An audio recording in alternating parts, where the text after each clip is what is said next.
Hello, everyone. I hope you're all doing okay because it's time for another. It's time for another beautiful day of playing a game. Also, I forgot to actually set it up so it unmutes the microphone automatically. So let me just quickly do that while we prepare. Mute inputs. There we go. Stream not muted. And I need to do the same. Duplicate sub action. Voice chat, unmute. There we go. Which means it should be all working. I'm also gonna have to... Wait. Is it just me or is it on the wrong... Oh wait, it's over here. Look, I have it in a different... I can actually change the volume independently now because I just switched back over to using Wavelink for everything. So I now have independent control over the volume while I'm monitoring. Speaking of which, I think it's kind of quiet on my end, so just let me know.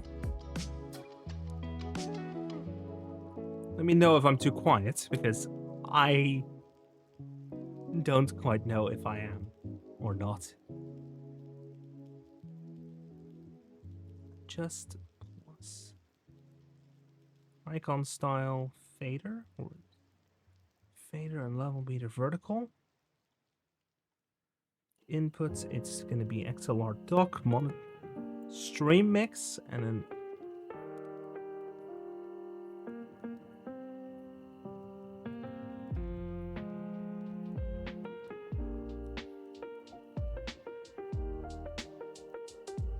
there we have the actual level meter from Wavelink actually on the device. Good. Which means I can now... Wait, can I?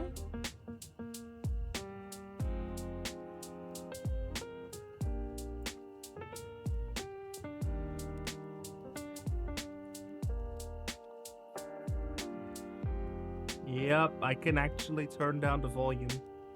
Slowly, of course, but...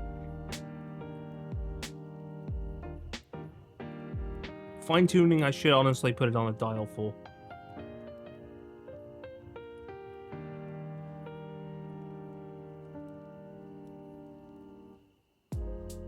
Although I could probably just switch it over to being a horizontal one. That's actually way better.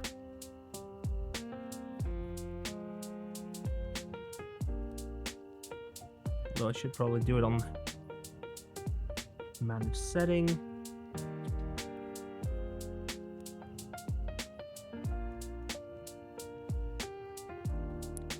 Fader level and horizontal. Copy, paste.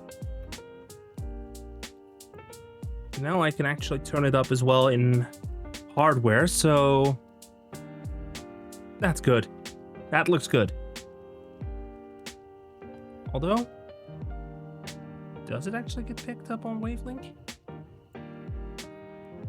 Good, but nah, let's just delete that and just do all the gain adjustments here. I'm putting it on 24. It's good enough, so let's get into the game, shall we? The game is the Stanley Parable Ultra Deluxe.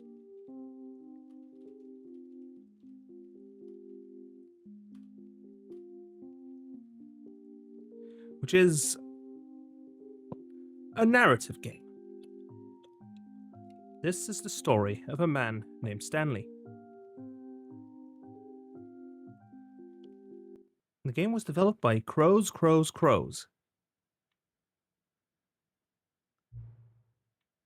Please enter the current time.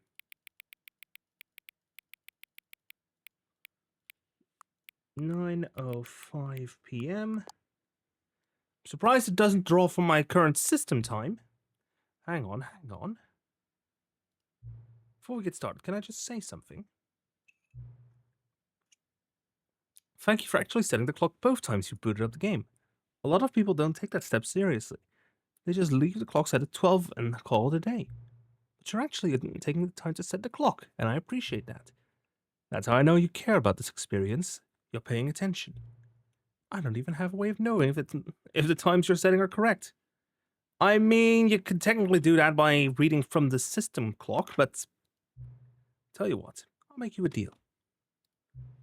Since you've been so cooperative, next time you boot up the game and see this screen, just set the clock to your favorite time.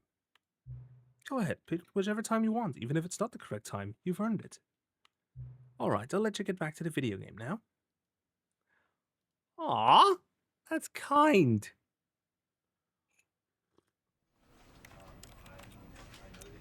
Yeah, I did fire it up earlier to configure it.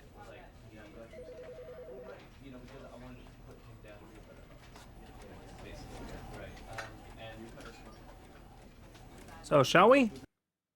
The end is never the end, is never the end is loading.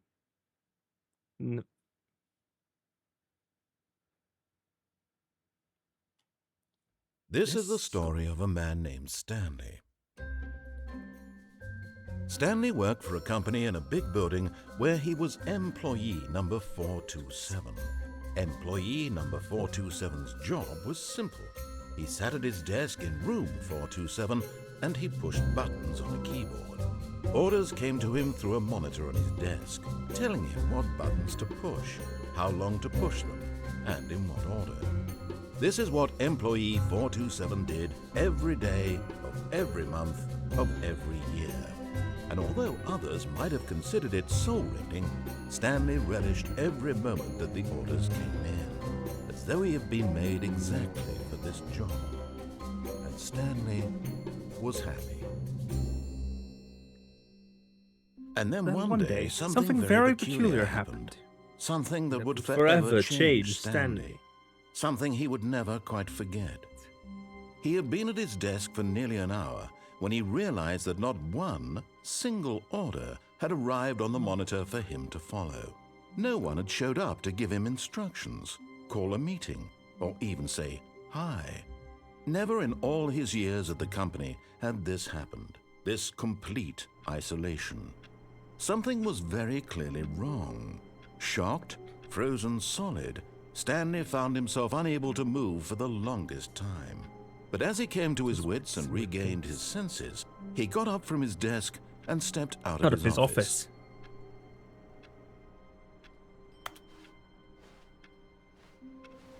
All of his co-workers were gone. What could it mean? Stanley decided to go to the meeting room. Perhaps he had simply missed a memo.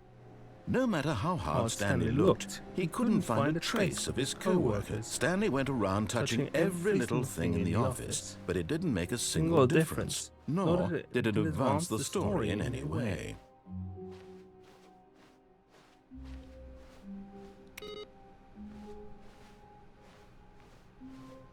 Two.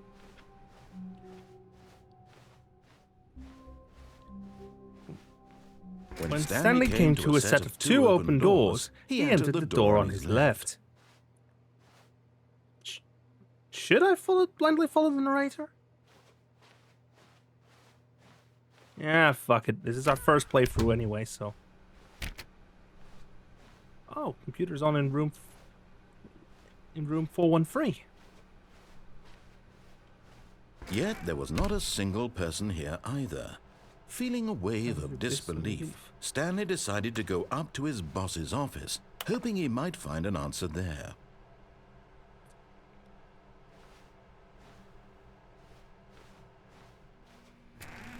Broom closet! Stanley stepped into the broom closet, but there was nothing here, so he turned around and got back on track. Tape! Wrench! There was nothing here. Glue gun? No choice to make, Yes. no path to follow, just an Mega empty wrench, broom closet. spool the wire. No reason to still be here. Tweezers. The bucket, It was baffling that Stanley was still just sitting in a broom closet. He wasn't even doing anything. At least if there was something to interact with, he'd be justified in some way. As it is, he's literally just standing there doing sweet FA. Aye.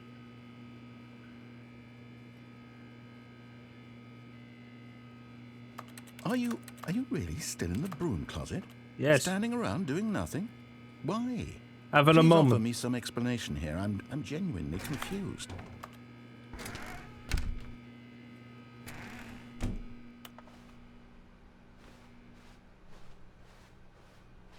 Coming to a staircase, Stanley walked upstairs to his boss's office.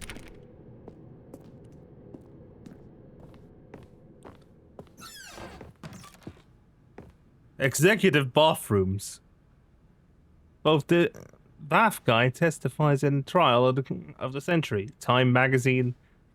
To be rich, is it a crime? To commit crimes, isn't it rich? Oh, what a life it would be if to just have to pick one. And good, they put the toilet roll correctly. Aye, office. Yes, I'm weighing in on this.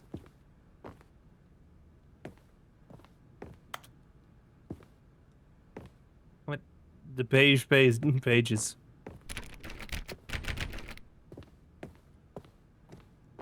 Stepping into his manager's office, Stanley was once again stunned to discover not an indication of any human life.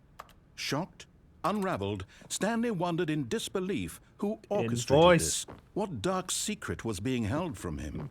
What he could not have known was that the keypad behind the boss's desk guarded the terrible truth that his boss had been keeping from him. And so the boss had assigned it an extra secret PIN number.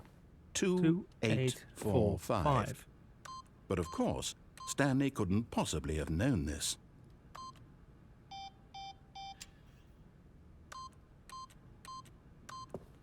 Yet incredibly, by simply pushing random buttons on the keypad, Stanley happened to input the correct code by sheer luck.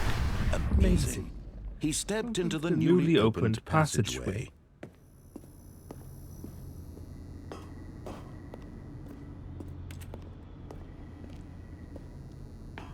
Foam. Not a button. Oh, there's a light up there. Loading. Descending deeper into the building, Stanley realized he felt a bit peculiar. It was a stirring of emotion in his chest, as though he felt more free to think for himself, to question the nature of his job. Why did he feel this now, when for years it had never occurred to him? This question would not go unanswered for long.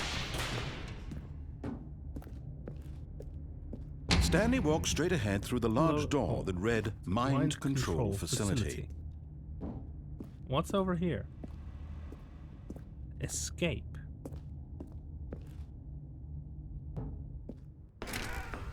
Let's do the main line here first.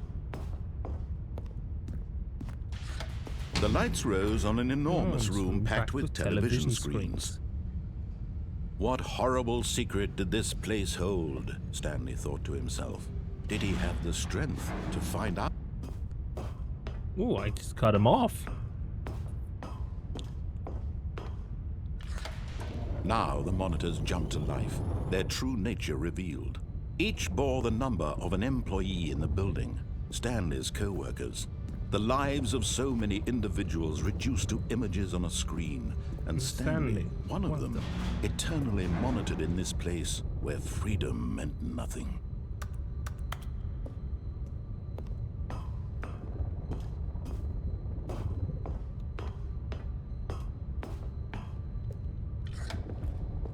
Calling elevator. Mind control facility. It was too horrible to believe. It couldn't be true. Had Stanley really been under someone's control all this time? Was this the only reason he was happy with his boring job? That his emotions had been manipulated to accept it blindly? No. No. He refused to believe it. He couldn't accept it. His own life in someone else's control? Never. It was unthinkable. Wasn't it? Was it even possible? Had he truly spent his entire life utterly blind to the world? No. But here was the proof, the heart of the operation. Controls labeled with emotions, happy or sad or content. Walking, eating, working, all of it monitored and commanded from this very place. And as the cold reality of his past began to sink in, Stanley decided that this machinery would never again exert its terrible power over another human life. For he would dismantle the controls once and for all.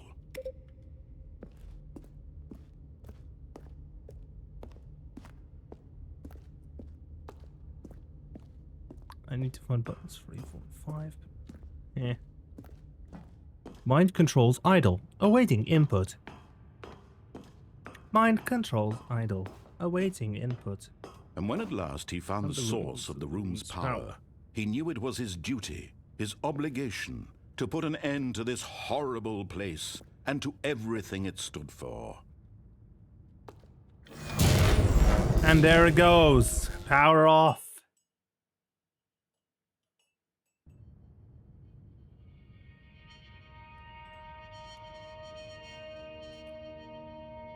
Wait a moment. Blackness and a rising chill of uncertainty. Was it over? Yes. He had won.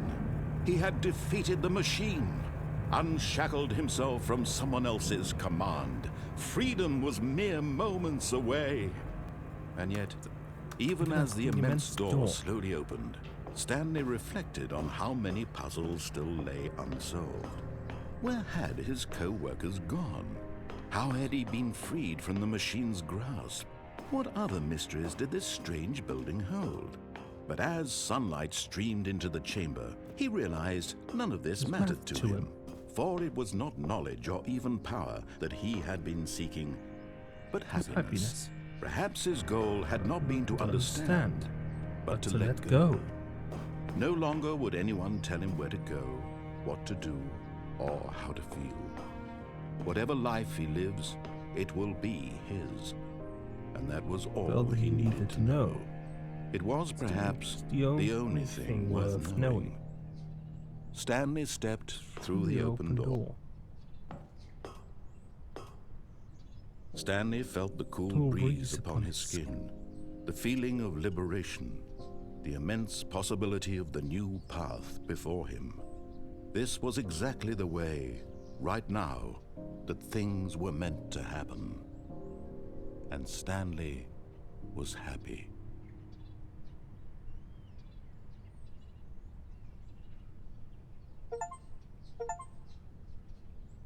Oh, I got 2 achievements. Beat the game and get your first achievement. Oh, we're back in the room. But Stanley simply couldn't handle the pressure. What if he had to make a decision? What if a crucial outcome fell under his responsibility? He had never been trained for that. No. This couldn't go anywhere except badly. The thing to do now, Stanley thought to himself, is to wait. Nothing will hurt me. Nothing will break me. In here I can be happy forever. I will be happy.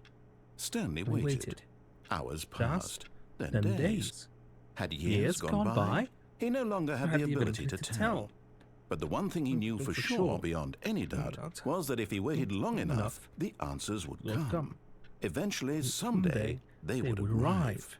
Soon, very soon now, this will end. He will be spoken to. He will be told what to do. Now it's just a little bit closer. Now it's even closer. Here it comes. A loading screen. The end is never the end is never the end. The end is loading. All of his co-workers would go, "Oh, please. Are you really just doing this for the achievement? Click a door 5 times. Is that all that you think an achievement is worth? No. I can't just give these merits away for such little effort. A measly 5 clicks. Now suppose you were to click the door 20 times. I would say that's the kind of effort that warrants recognition." I have to say, I'm still not feeling the satisfaction of witnessing true effort for a noble cause. Perhaps 50 clicks will do it. Yes, almost certainly 50 clicks.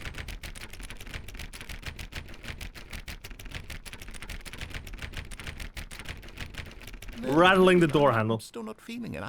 I want this achievement to have meant something. It has to be a true reward for valiant effort. I want to see some hustle, Stanley. I want to see commitment, a willingness to go all the way, no matter what the cost. Why don't you go put 20 clicks into door number 417? Oh, it's time for achievement hunting, huh? 417, 417. Where is 417? There's 419. Input received.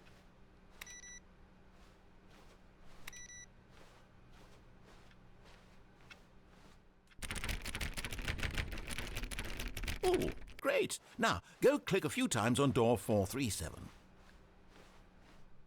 437 is here. Excellent. I think we're getting somewhere. Now, door 415. Let's give it 10 clicks or so. 10 clicks. 415. Where is 415? Where is 415? Here it is. Now, back to door number 437. Look, this would have been quicker if you gave me a sprint. Let's see. How about you click on, well, I don't know, the copy. All right, back to room 417. I'm really feeling it now. I think we're getting somewhere. You're wasting time. Okay, now go climb on employee 419's desk.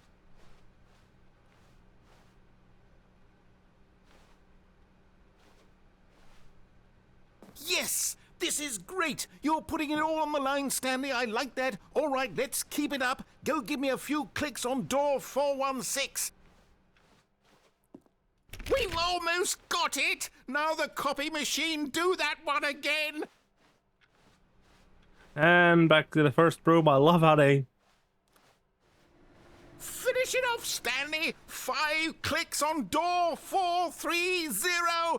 1, 2, 3, 4, 5. Click on door 430 5 times. Oh, wow.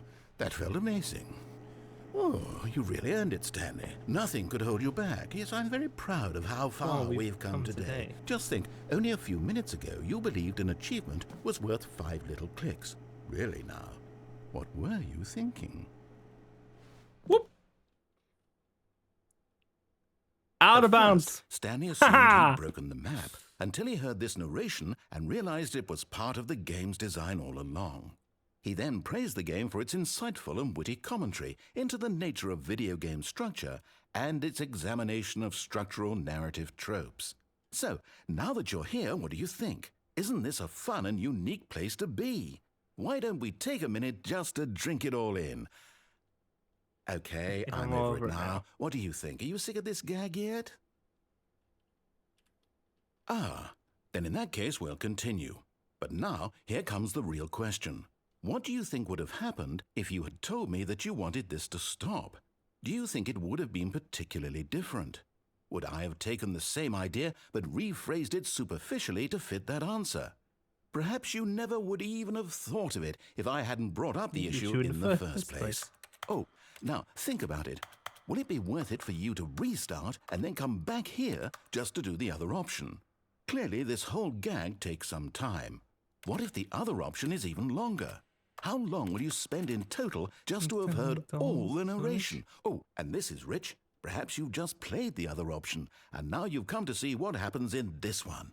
So, what do you think? Which choice was the better one? Imagine if you had selected continue on your first playthrough, how tantalizing it would be not knowing what happens when you pick the other option. Indeed, you are one of the lucky ones, though if the other option is really miserable to listen to, then perhaps you're not. In fact, I'm just going to say that no one who's listening to this is lucky. Well now, I've built up the other option so much that I'm going to stop talking and leave you to your decision whether to come back here, continue with the game, or just sit in this spot forever and ever. Cheers. And we do begin the game again. All of his co-workers were gone, What could it mean? Stanley decided to go to the meeting room. Perhaps he had simply missed a memo. At first, Stanley assumed he'd broken the map until he heard this narration and realized it was part of the game's design all along. He then praised the game Let's see for if there's a its different insightful line. witty commentary into the nature of video game structure and its examination of structural narrative tropes. So, now that you're here, what do you think? Isn't this a fun and unique place to be? Why don't we take a minute just to drink it all in? Okay, I'm over it now. What do you think? Are you sick of this gag yet? Yes. Well, I don't know how to say this politely, but you could literally just hit escape and restart the game any old time. And you want? Like right now. You could have done it just then. Just cut him off. Wait, Stanley thought to himself. Am I sure that the orders stopped coming in? How is that possible? They never stopped. Surely I was mistaken.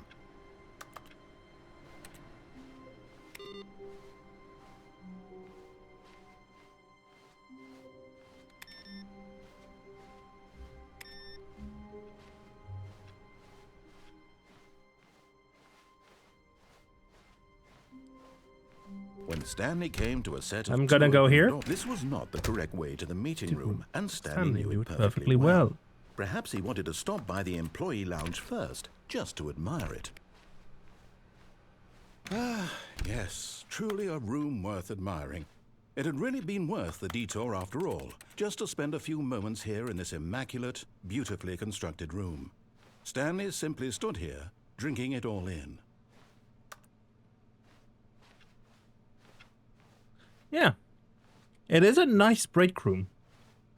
Yes, but eager to get back to business, Stanley took the first open I'm door not kidding. It's a nice break room. Stanley was so bad at following directions, it's incredible he wasn't fired years ago.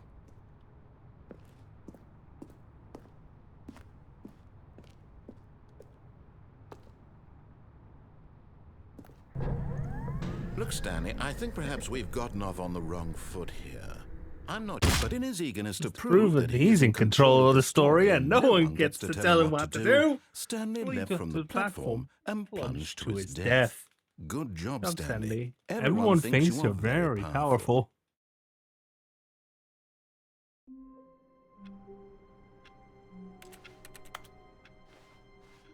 I can't wait to tell this story to my co-workers, Stanley thought. How amusing they'll find it. Oh, won't we all just laugh and laugh at the time I thought everyone had gone missing?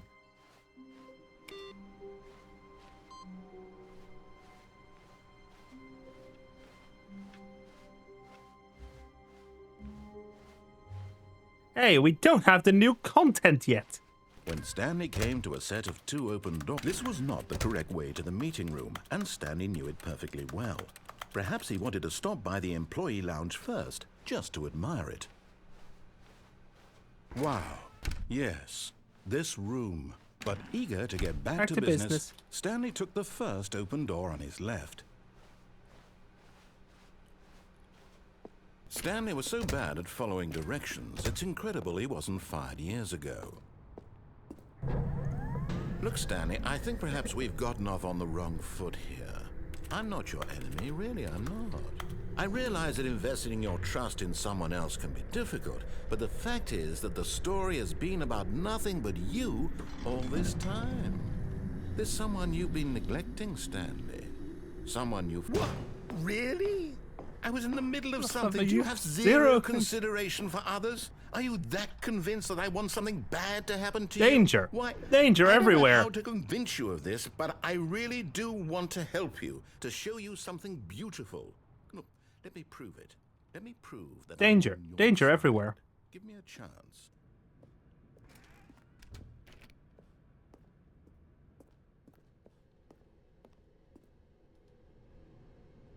Oh. No buckets past this point. Now listen carefully, this is important. Stanley walked through the red door. No, fuck you, I'm going through blue. Perhaps you misunderstood. Stanley walked through the red door. I still don't think we're communicating properly. Stanley walked through the red door. No, I'm going for blue. All right, fine. Go ahead, Stanley. You want to know so badly what's out there? You want to find out what lies at the end of this road you've chosen? Well, don't let me stop you. You see? There's nothing here. I haven't even finished building this section of the map because you were never supposed to be here in the first place. Broken rooms, exposed developer textures. Is this what you had wanted? Was it worth ruining the entire story I had written out specifically for you? Do you not think I put a lot of time into that? Because I did. And in the end, it was all for nothing. Because this is what you wanted to see. Help me here, Stanley. Help elucidate these strange and unknowable desires of yours. What would have made this game better? What did you want to see? Vehicles? Skill trees? Work with me. You've given me absolutely nothing so far. Tell you what. Let me take a stab in the dark at a new design, and you can give me some feedback. There we go. A third option. This already feels leaps ahead of where we were before. Go ahead, Stanley. Take it for a spin. Oh, ceiling light texture wrong. Office space C alternate iteration 14. Wall. Ceiling lights.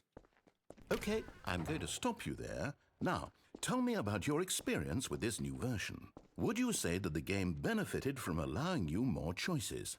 Feel free to be honest. I'm looking for some real critical feedback here. Oh, of course. A 3. Really? Maybe next time we can get you to form an actual opinion, you know?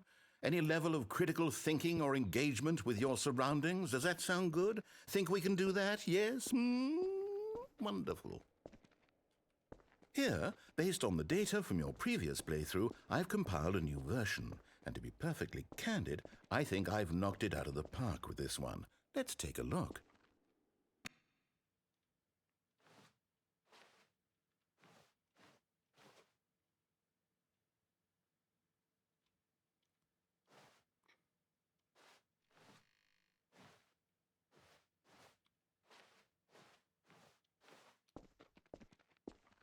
Now, would you say that competitive leaderboard helped you feel motivated to keep walking through doors? Again, this is a narrative game.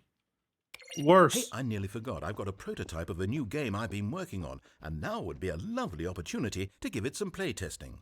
You wouldn't mind taking a look at it, would you? Perfect. Let me boot it up.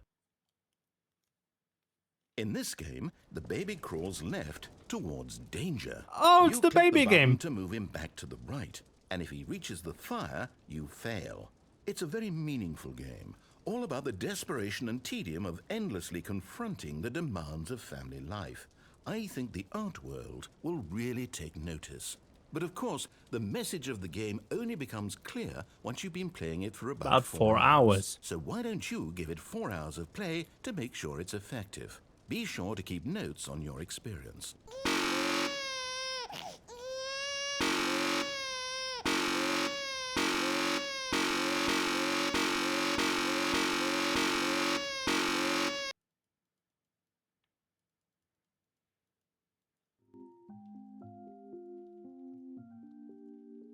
Here we go again.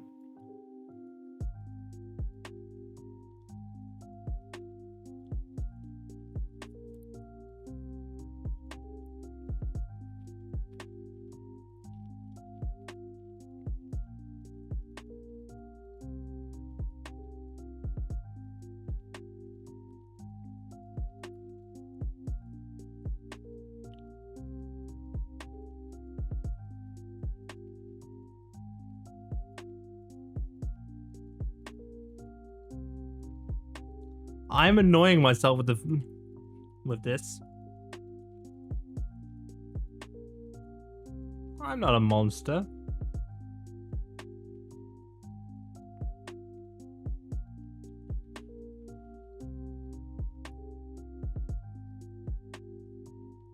I can literally automate this.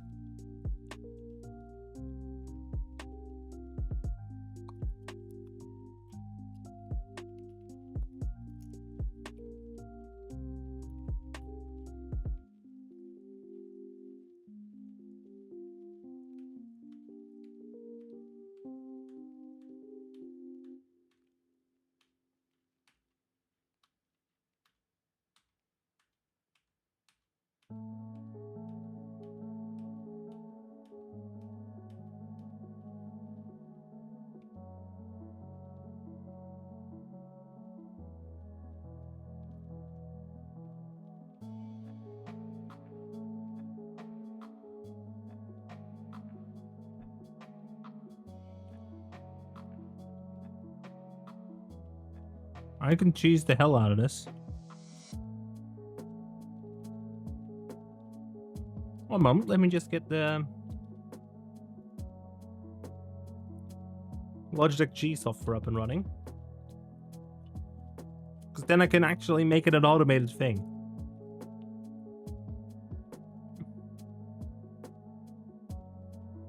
Assignments. Let's make a macro. Where's the button? Toggle. Start now and E.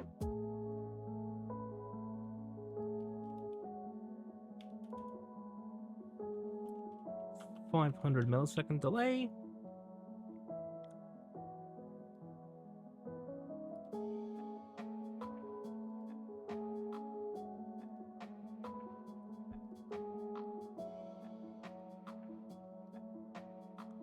There we go. And now I don't have to press the button anymore.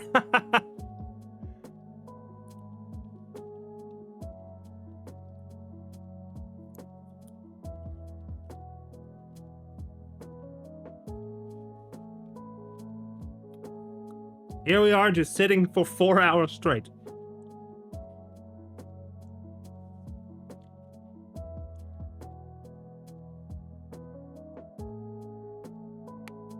That's something to do later. I'll just restart.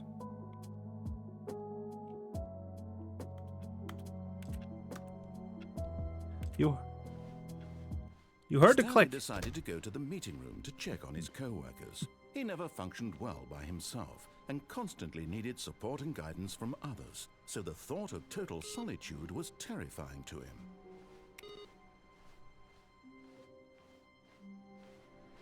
No matter how hard Stanley looked, he couldn't find a trace of his co-workers.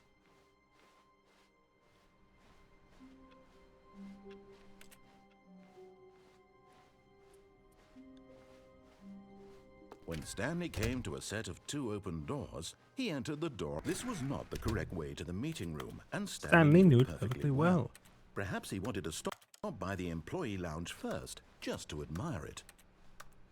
The lounge was sublime, a work of art.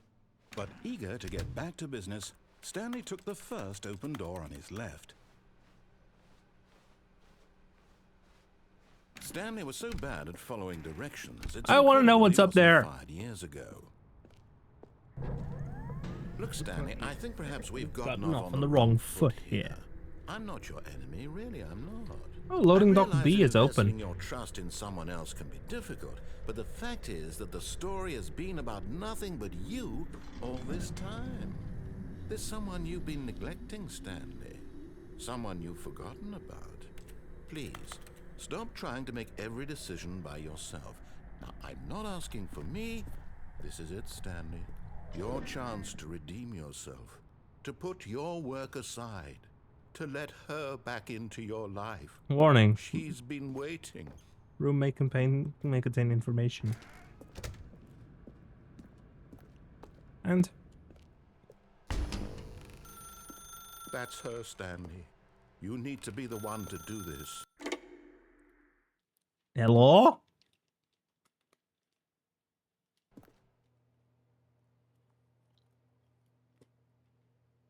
Oh, Stanley, is that you? Hold on, sweetie. Sorry to keep you waiting. I'm just pulling the bread out of the oven. All right. Okay, there we go. All right, now, I want you to come in and tell me all about your day. Gotcha.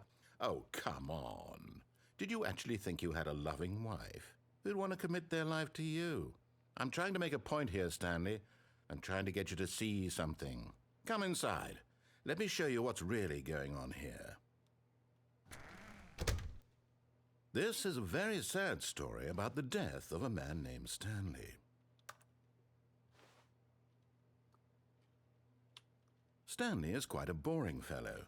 He has a job that demands nothing of him, and every button that he pushes is a reminder of the inconsequential nature of his existence.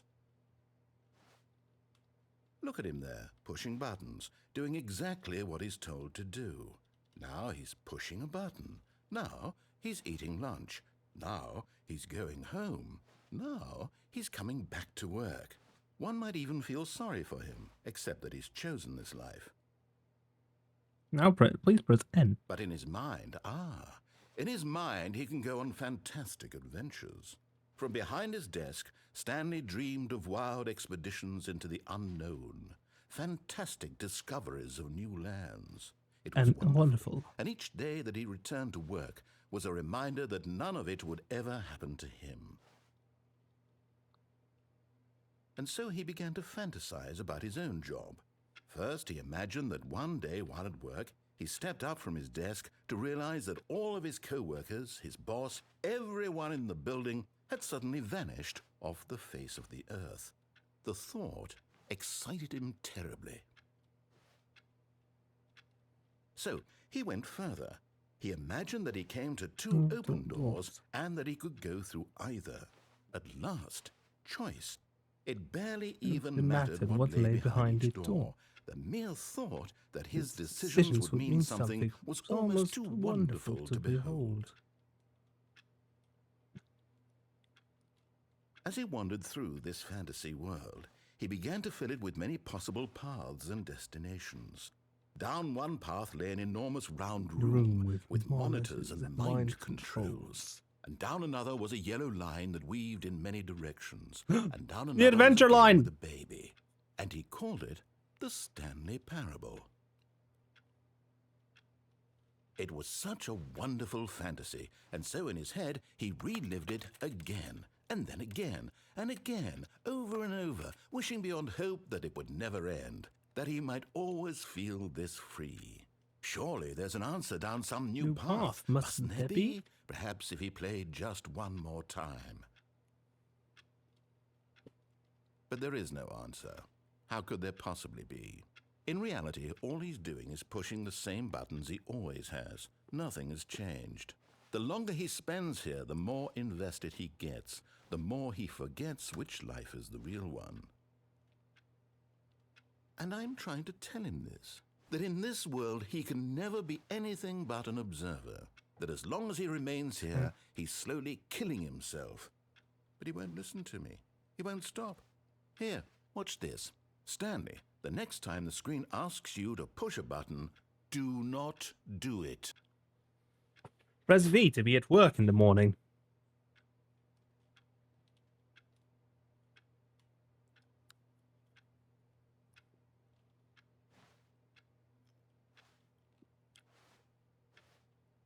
I'm showing incredible restraint here.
Fifth annual subcommittee meeting of the Internal Revenue Analysis for Committees of the Royal Revenue Discussions Club. No girls. Ah, yes.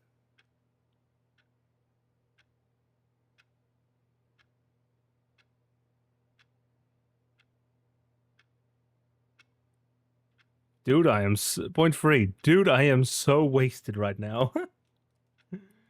Oh, this is all just a funny seeing that sort of detail.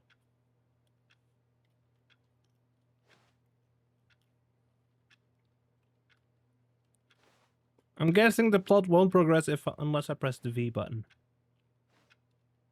Fine then. You see? Can he just not hear me? How can I tell him in a way that he'll understand that every second he remains here, he's electing to kill himself? How can I get him to see what I see? How can I make him look at himself?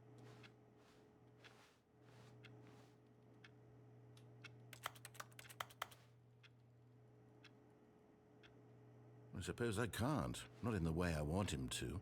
But I don't make the rules. I simply play to my intended purpose, the same as Stanley. We're not so different, I suppose.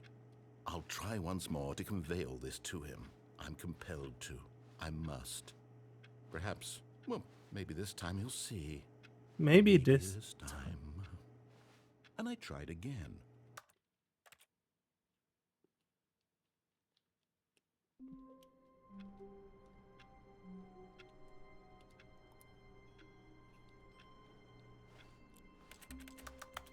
All of his co-workers were gone. What could it mean? Stanley decided to go to the meeting room. Perhaps he had simply missed a memo. By the way, these are IBM, based on the IBM PS2 line.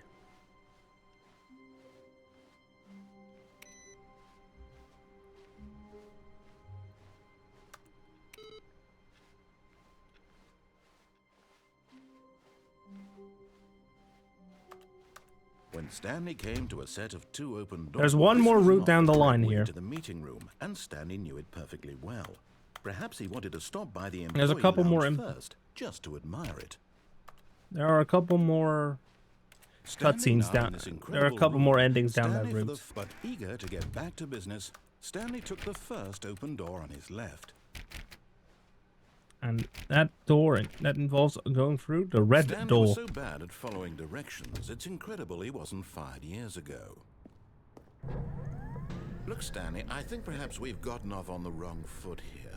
I'm not your enemy, really, I'm not. I realize that investing your trust in someone else can be difficult, but the fact is that the story has been about nothing but you all this time. There's someone you've been neglecting, Stanley. Someone. Really? I was in the middle of something. Do you have zero consideration for others? Are you that convinced that I want something bad to happen to you? Yes. I don't know how to convince you of this, but I really do want to help you, to show you something beautiful. Look, let me prove it.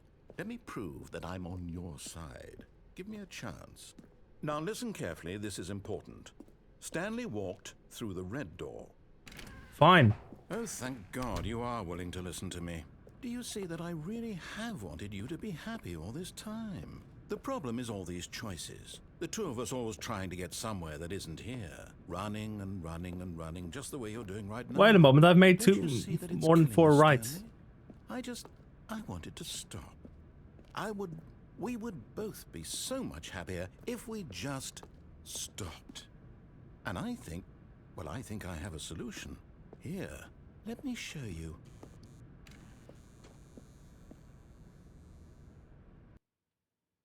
Huh? What do we want? What are we looking for? Here. Yes. Oh, it's the narrator's drugs room. If we just stay right here, right in this moment with this place, Stanley, I think I feel happy. I actually feel happy. Wow. It's actually beautiful, but why did you have this room, narrator?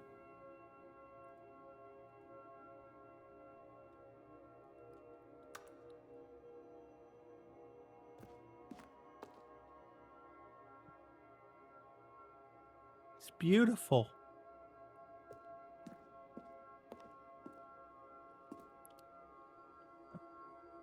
Dear viewers, behold, the narrator's causing us to trip major balls.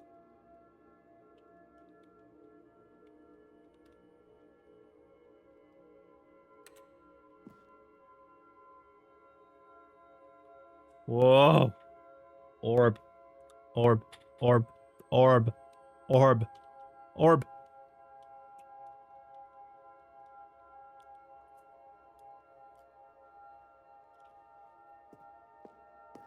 Green.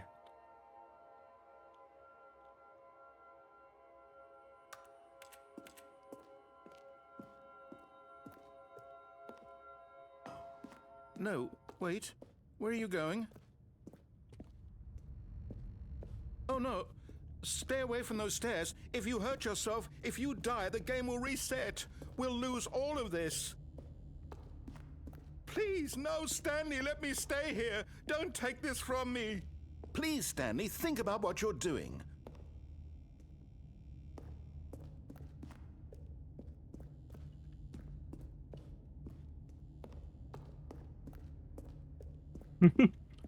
You can drive him absolutely mad.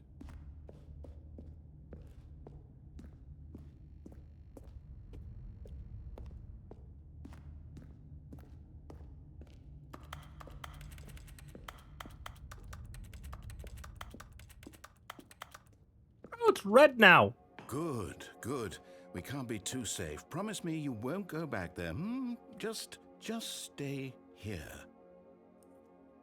Whoa.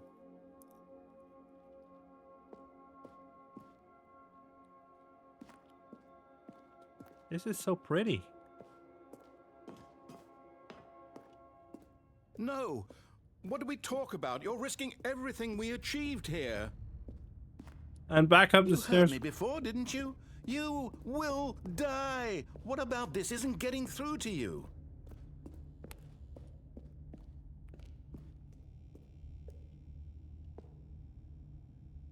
No! Oh, thank God you lived. You had me worried there for a moment. Now, can we please get back to the other room? There. See? This is what you want. This is where we can both be happy. We really can. If we stop moving, we just have to stop moving.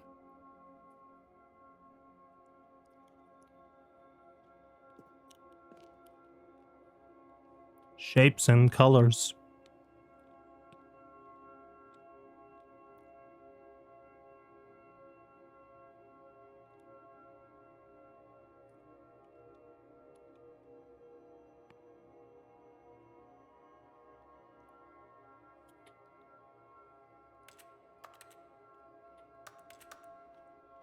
And notice how Stanley's walking became slower. Stanley, go back. There's nothing good that can come from this.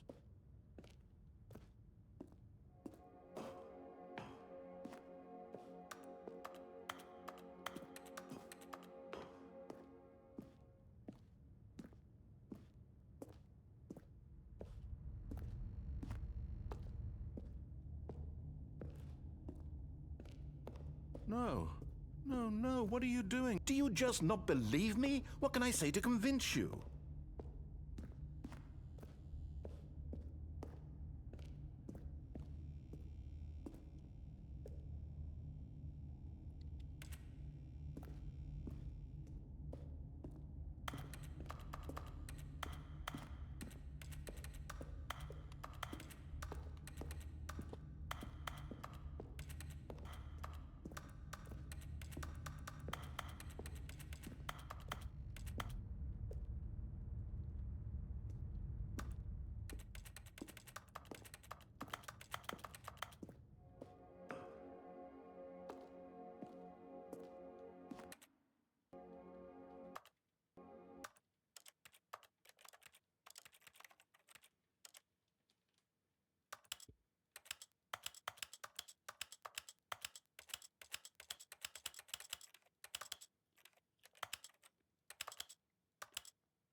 Look at him.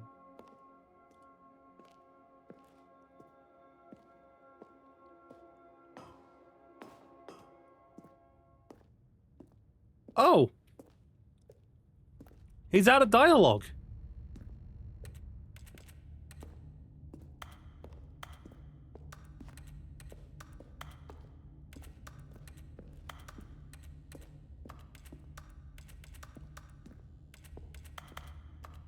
Just so you all know, what I'm about to do is a bad thing. Stanley, let's go back to the other room. Can you do that for me? Luckily, he does. Yes, perhaps you can. Perhaps you finally see what I'm talking about. Oh, look, the stars are back. I know you'll see that we can't be happy if we leave this place. You can see that, can't you?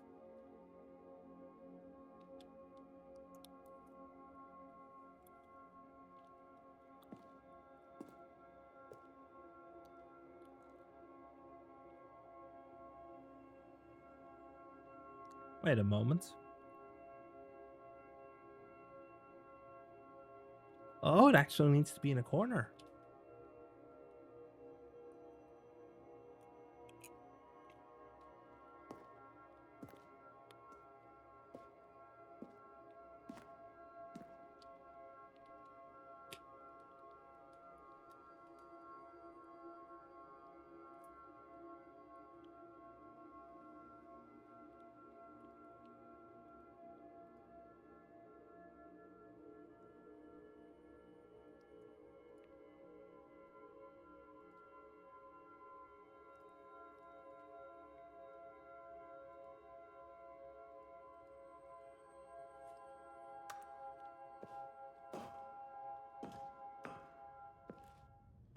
No, perhaps not.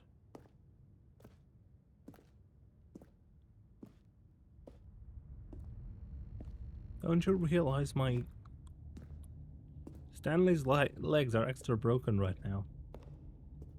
My God, is this really how much you dislike my game? That you'll throw yourself from this platform over and over to be rid of it?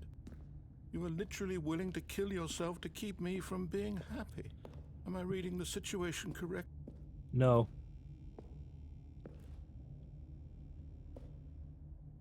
Or maybe you're just getting a kick out of it. I don't know anymore. Do you actually want to stay alive? Or are you just teasing me?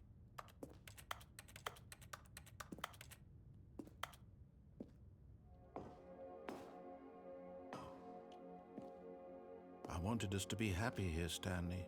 I really did. I wish I still thought that was possible.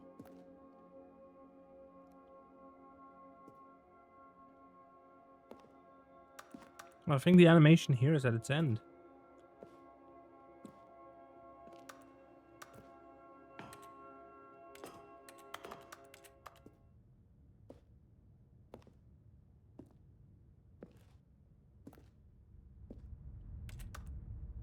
Oh, we're in ads, so...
Welcome back. We're once again on.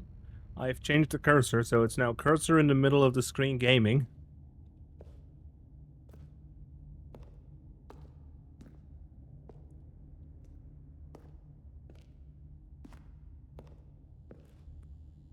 Also, I'm gonna go ahead and switch to the just chatting.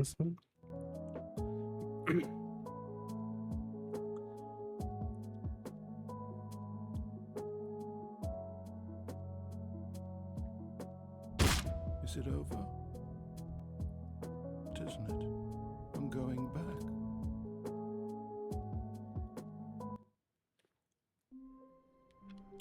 Papers!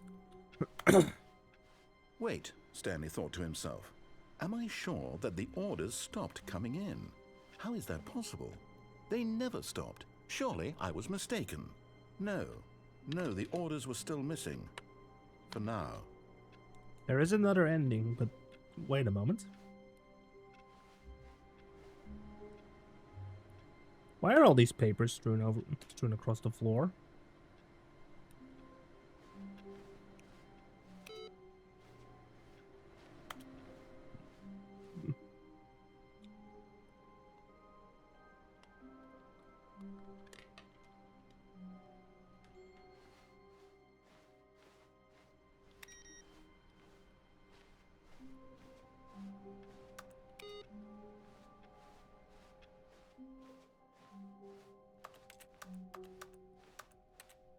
When Stanley came to a set of 2 open There's doors, one this was more not door the correct here. way to the meeting room, and Stanley knew it perfectly well.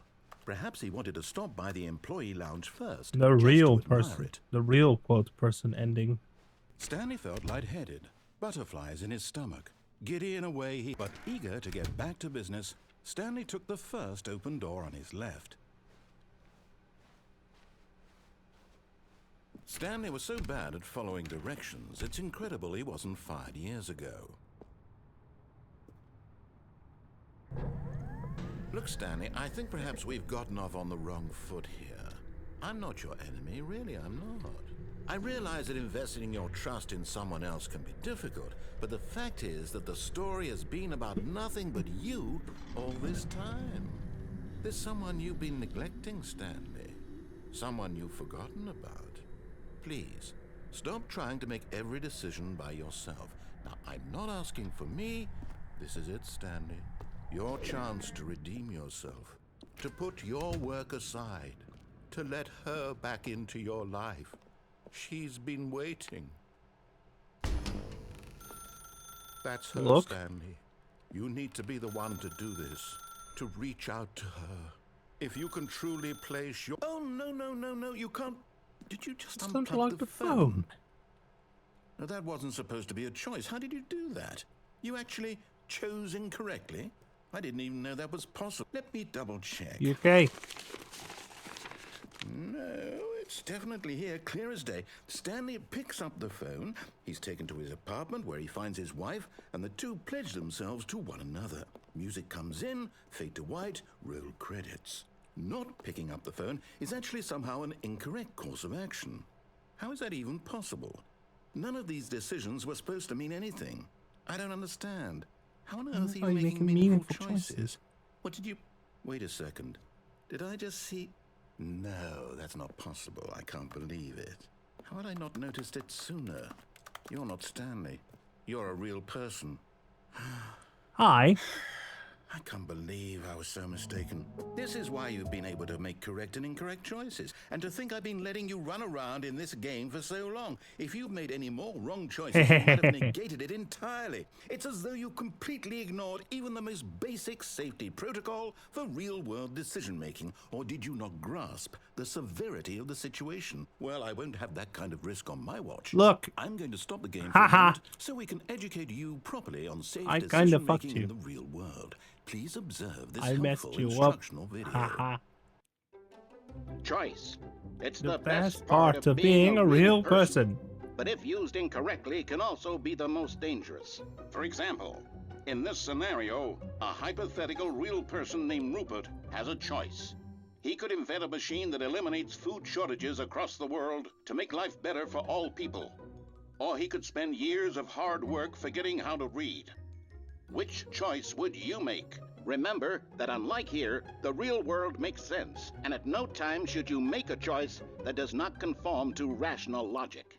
If you find yourself speaking with a person who does not make sense, in all likelihood, that person is not real. Allow the person to finish their thought, then provide an excuse why you cannot continue talking. Turn to a partner and practice saying, "My goodness, is it 4:30? I'm supposed to be having a back sack and crack." My goodness, is it 4:30? Excellent. Making choices on a regular basis is the best part to a healthy decision-making process. Most medical professionals recommend making at least 8 choices per day. Do you make more than 8? Less?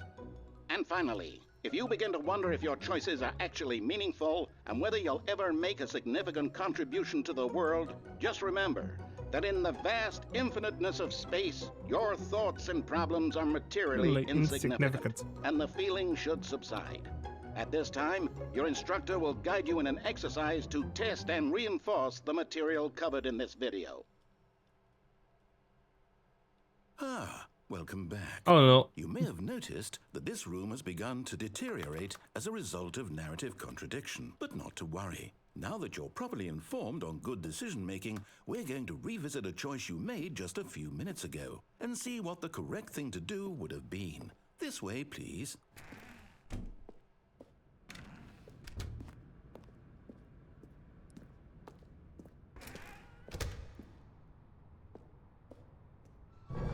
Now that we know your choices are meaningful, we can't have you jumping off the platform and dying.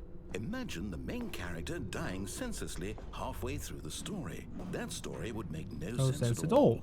We just need to get you home as soon as possible before the narrative contradiction gets any worse. Unfortunately, it seems this place is not well equipped to deal with reality. Yep, here we are again. Sorry for breaking your game, man.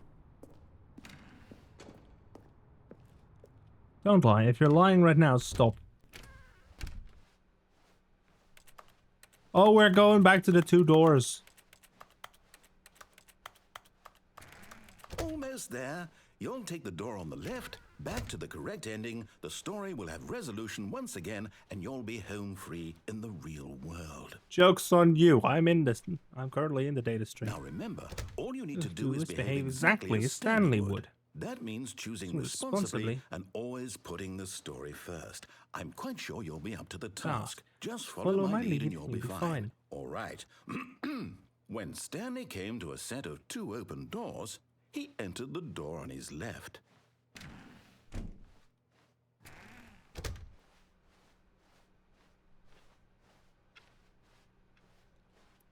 Oh. Yet there was not a single person here either. Feeling a wave of disbelief, Stanley decided to go up to his boss's office, hoping he might find an answer there.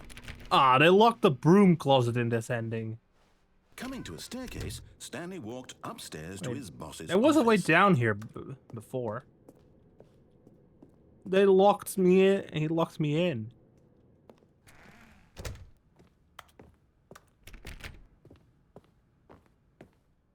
Stepping inside his manager's office, Stanley was once again stunned to discover not an indication of any human life. Shocked, unraveled, Stanley wondered in disbelief who orchestrated this until he saw the door with a voice receiver next to it. Surely behind this door lay all the answers to his questions. And beyond all probability, he knew the passcode. He had seen it on his boss's computer just last week.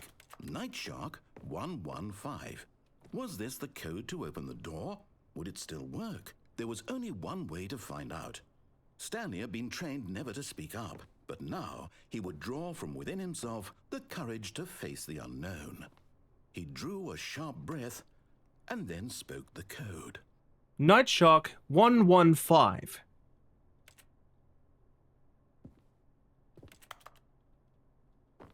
Night Shark 115.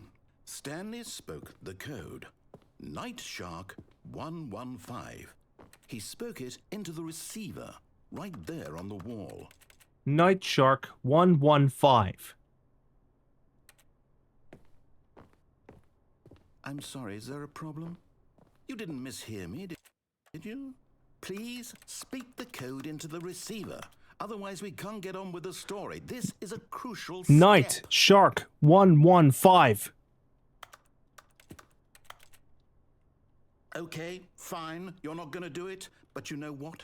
It's pretty humiliating to bring you this far, only for you to suddenly decide you have better things to do. I asked you for this one single thing, for your respect. The kind of respect...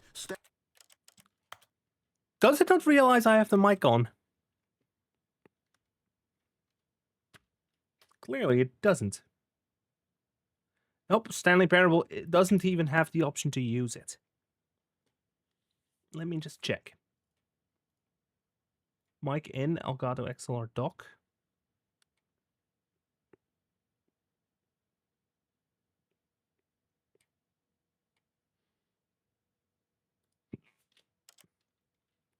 Stanley shows for his choices. Night Shark 115. Story seriously. If you didn't want to see what I had to show you, then why did you come here? You had a choice, you know. You could have gone through the door on the right. You could have done whatever the hell you wanted over there. Why did you come this way? Speak. Say something to me. Explain yourself, you coward. You... It reset. Behave exactly as Stanley would. That means choosing responsibly and always putting the story first. I'm quite sure you'll be up to the task. Just follow my lead and you'll be fine. All right. When Stanley came to a set of two open doors, he entered the door on his left.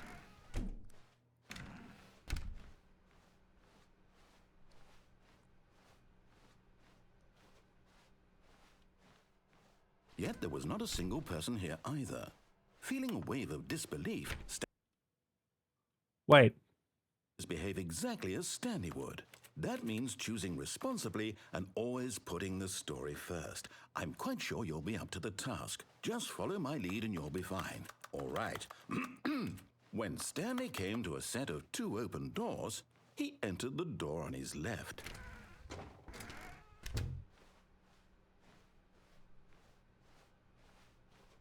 Let me guess, it resets when I hit the meeting room. Yet there was not a single person here either. Feeling a wave of disbelief, behave exactly as Stanley would. That means choosing responsibly and we're stuck in a loop. Putting the story first. I'm quite sure you'll be up to the task. Just it resets now after the meeting room. When Stanley came to a set of two open doors, I need to break the cycle. I need to break the cycle, boss. No! Why did you do that? Quickly, hurry back in the other direction. Perhaps we're not too late.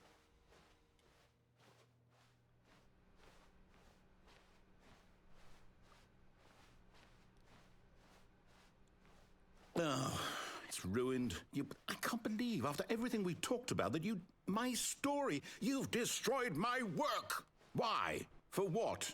What did you get out of that? What did you think was so special about seeing the game undone? Left here like so much garbage. It's worthless now. And what am I supposed to do? Even if there were a way to continue, would it be worth it? There's the red door. My story is now incorrect? How can I go back to that? I can't erase that knowledge. I'll have to live with it forever. Reliving its impossibility forever. I couldn't live that way. Is it better to shut the game down entirely? To willingly destroy all of my work? I don't know. What's the answer? What do I do? What do I do? What do I... No, I have to. I have to shut the game down. I have to. I have to. And there it goes. Source?